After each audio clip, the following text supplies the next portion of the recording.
Hello, welcome back, and this is my June 2024 analysis for RFK Jr.'s best case scenario in 2024. So my logic for his best case scenario would be for him to replicate that of one of the most prominent third-party candidates of all time, Ross Perot. So Ross Perot got about 19%. He was actually polling and he was leading in the early stages of the election, but he ended up dropping to 19% when the actual election happens. And you'll see with third-party candidates, they often poll higher than their actual results, and this happened with Gary Johnson back in 2016. A similar trend is happening with RFK Jr., with him kind of leveling off in the polls, peaking at about 10%, and now he's at closer to 9%. So he lost about 1% in polling, but his best case scenario would be if he's completely underrepresented in the polls and he manages to get this 19% or similar margin that Ross Perot, a very successful third-party candidate, got. I do believe that he will probably poll more similarly to Ross Perot back in 1996, but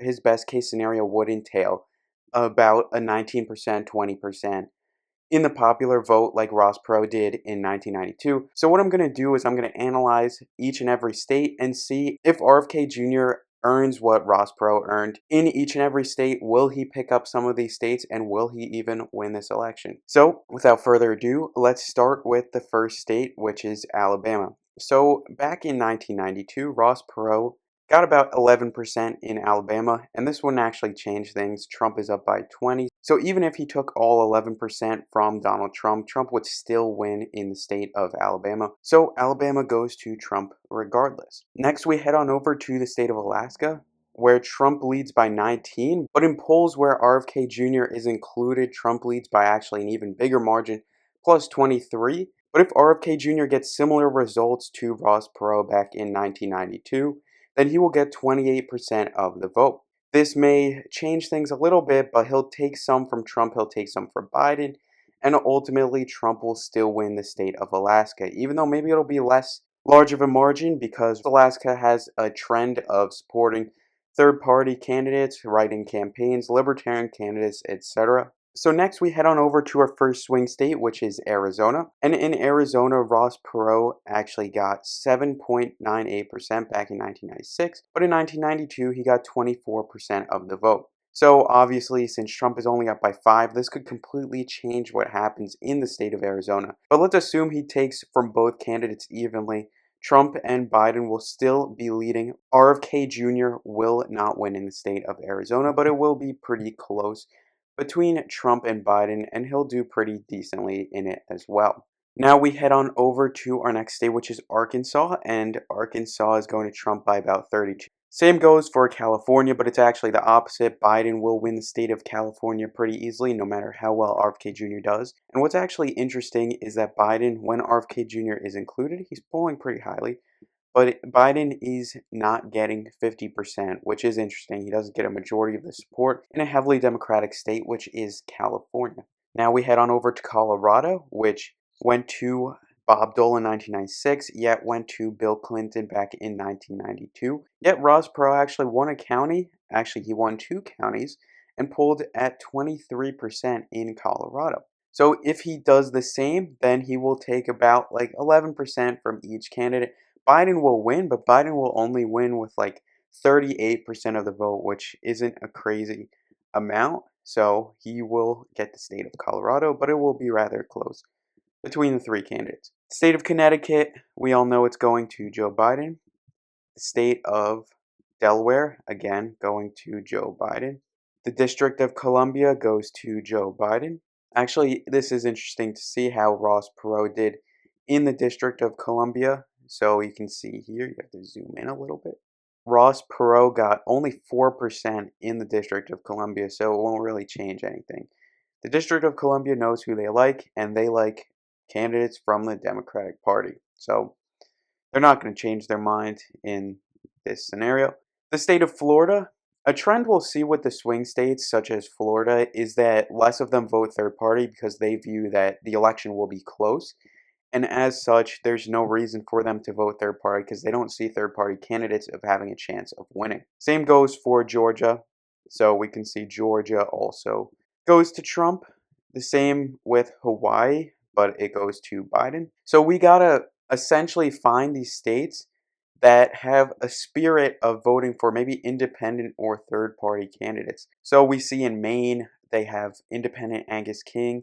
Arizona did pretty well for Ross Perot, and they have independent Kirsten Sinema, etc. Alaska has elected independent candidates, and those states are the states that RFK Jr. will have the greatest chance in this election. The state of Idaho is not one of those states. It goes to Donald Trump.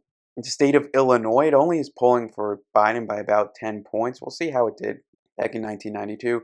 Ross Perot didn't do too well, so it will still go to President Biden. But it is interesting that neither candidate is getting a majority in some of these states. They're only getting pluralities.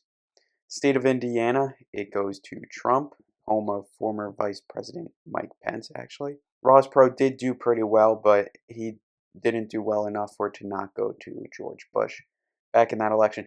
Iowa, I view this as a state that is not really a swing state, but some people view it that way. I think it'll pretty solidly go to Trump. I think people's expectations will be changed a little bit with the state of Iowa. Same with the state of Kansas.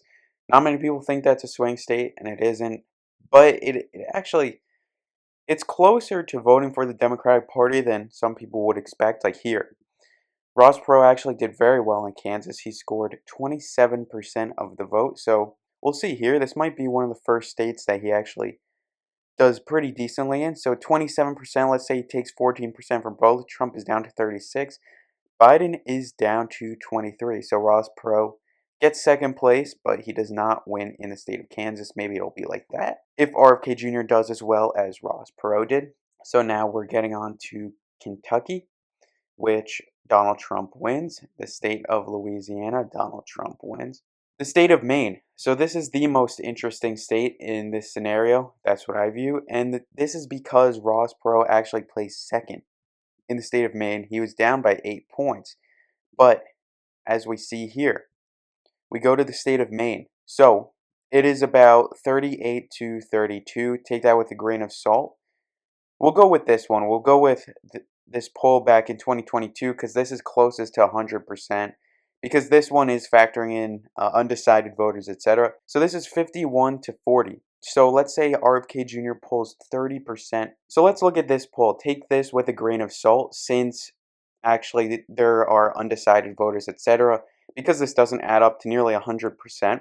Let's say RFK Jr. gets 30% in this election and takes 15% away from both candidates. He actually wins the state of Maine. So we see here RFK Jr. He is the winner in the state of Maine, getting 2 electoral votes. So now let's go to each district.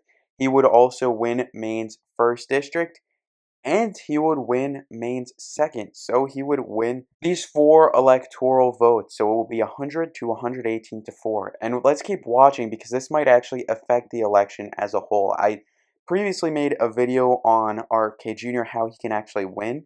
And I'll talk more about that if he actually stands a chance here. He doesn't in Maryland, which Biden wins. Next, Massachusetts. Biden also wins that state. Next, we go on to Michigan. Trump is up in Michigan. And then we go on to our next state, which is Minnesota. And this is interesting because Minnesota is a swing state, but it votes for the Democratic Party almost all the time. Ross Perot got 24% back in 1992 in Minnesota. So let's say RFK Jr. could get similar amounts, let's say 24%. That brings Biden down, that brings Trump down, but they both still lead him. So next we go on to our next state, which is Mississippi. Obviously Trump wins. And then Montana. So this is interesting because they have a Democrat in the Senate. But Ross Perot, he did decently, but not the greatest in Montana. So let's see what that would do. I don't think it would change much. And yeah, it wouldn't. It would probably make him lead, RFK Jr. would lead Biden, but he wouldn't lead Trump, and that's all that matters because Trump would win the state of Montana. Next, we have the state of Nebraska, which also does the thing that Maine does with its different congressional districts.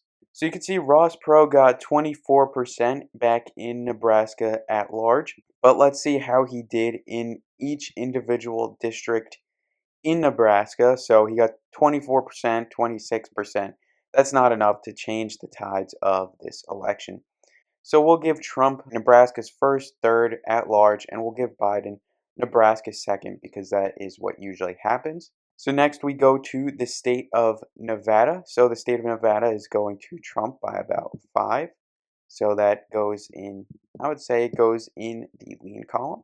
Next we have the state of New Hampshire. So New Hampshire, we'll see how it did back in 1992 for Ross Perot. It went to him for 22% of the vote, but the other two candidates surpassed him, so this isn't going to change much. We see here 22% of the vote, that wouldn't change anything. So New Hampshire goes to President Biden. Not by too much, though. So it's interesting to note because Trump and the Republican Party has not won New Hampshire in a long time. Next, we have the state of New Jersey. Let's see how Ross Perot did in the state of New Jersey. He didn't do too well, so it won't change the outcome of New Jersey. Goes to President Biden nonetheless. State of New Mexico had Gary Johnson run as a Libertarian back in 2016, but Ross Perot did not do too well in the state of New Mexico. Goes to President Biden as well. Next we have New York. New York also will go to President Biden. So now we have North Carolina. North Carolina goes to Trump. We know that is actually it is not a tilt state, but it is a lean state for President Trump. The state of North Dakota, on the other hand, is not a lean state. State of North Dakota actually voted for the Progressive Party in one election, but is not going to Ross Perot. So it is going to Donald Trump again. Next, Donald Trump wins Ohio by about 8. It wouldn't change with RFK Jr. in this election. Oklahoma wouldn't change either. Trump wins Oklahoma. Oregon doesn't change. It goes to Biden. Pennsylvania doesn't change. It goes to Trump, not by too much though. Rhode Island goes to Biden. South Carolina goes to Trump. South Dakota goes to Trump. And one interesting thing to note is if neither candidate gets 270 electoral votes, it goes to the House. And watch my RFK Jr. best case scenario, the other one I made on it, for context on how he can actually win the election if it is going to the House of Representatives. So next, Tennessee goes to Trump. Texas, that is actually where Ross Perot was from, so this might be distorted a little bit. RFK Jr. would not get that much of the vote, so it would still go to Trump. It is definitely not a tilt. It's probably around here. Utah has an independent spirit. Evan McMullen did pretty decently, and Ross Perot also did pretty decently. 27% of the vote. I do think if Ross Perot, rather RFK Jr., in his best case scenario, he can win the state of Utah. If a lot happens for him in this election cycle and he gets really lucky, he can get the 6 electoral votes from Utah. Next, we have Vermont, which has independent Senator Bernie Sanders. It still goes to President Biden. Next, we have the state of Virginia. It goes to President Biden in the tilt column. Washington goes to Biden. West Virginia, on the other hand, goes to President Trump. Wisconsin goes to President Trump.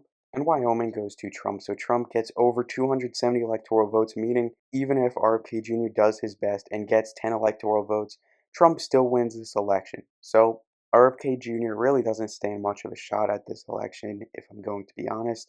But thank you for watching this video and stay tuned for more.